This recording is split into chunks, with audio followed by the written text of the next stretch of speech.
Please welcome Evan Marks.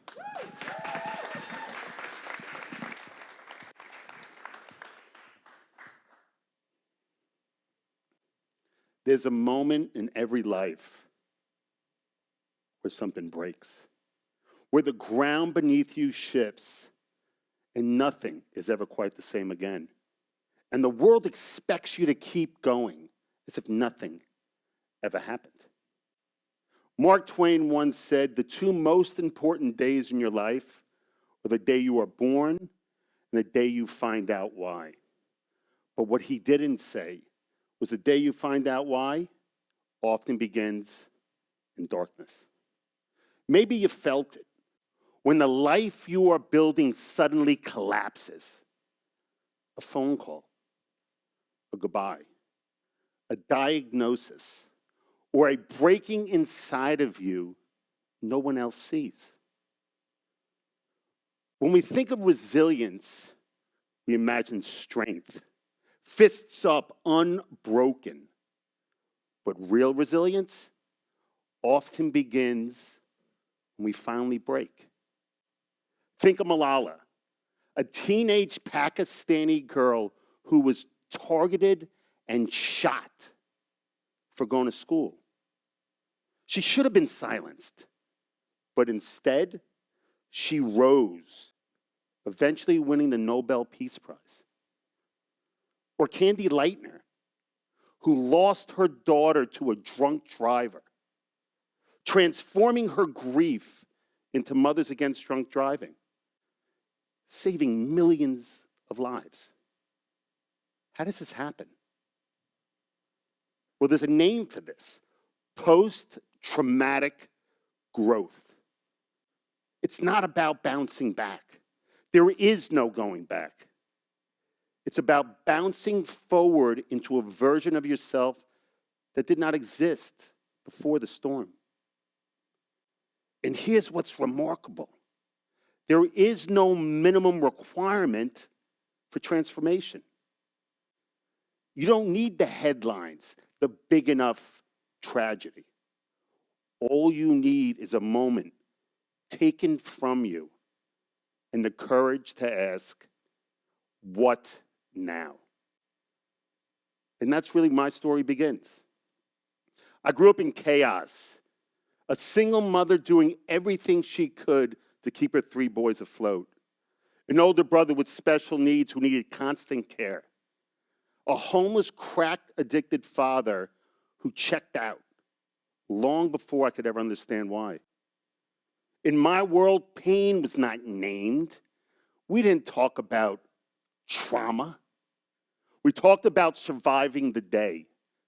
So I learned early that pain doesn't always look like pain. Sometimes it looks like drive, like control, like ambition. In my family, pain wasn't discussed, strength was. And strength meant silence. Sports became my escape hatch. And more than that, it became my identity. My twin brother Steve and I earned our way into Division I Ivy League lacrosse and the financial aid to make it possible. 2 brothers, 2 scholarships, 1 mission: to rewrite the future we were handed.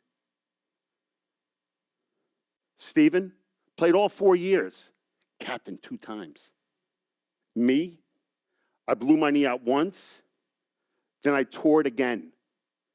A journey that barely began. And as he rose, I stayed silent. I laughed louder. I smiled harder. Burying the hurt, I refused to let the world see. Because if sports was my identity, losing that meant losing me. So when the cheering stopped, I didn't heal. I just changed arenas. Since I wasn't willing to face my own pain, I went to a place where others didn't acknowledge theirs. Wall Street. Different uniforms, same performance. High stakes, high stress, high pressure. No room for weakness. On the outside, I was winning. On the inside, I was disappearing. And then one early Monday morning, standing shoulder to shoulder on the train platform, I started to heat up. Chest pumping, vision narrowing. Everything went dark. I collapsed onto the concrete. I thought I died. It was a massive panic attack. Doctors ran tests. They said years of concussions, chronic stress, buried trauma had significantly impaired the gray matter in my brain. But here's the truth no one prepares you for. Your body will whisper until it has to scream. And I avoided every whisper. The doctors told me I had a choice. Keep performing the life that is killing you, or start over. At 46. In that moment, I realized something that changed everything. Collapse isn't failure. It's the soul pulling the emergency brake on a life going the wrong direction. And what shocked me most was this. Starting over wasn't my fear. It was my unconscious desire, because for the first time ever, I wasn't losing a life. I was being invited to build one. Not from who I had been, but for who I was finally ready to become. Pain, when faced, has a strange power. It doesn't restore what was taken. It does something quieter, more radical. It rebuilds us from within.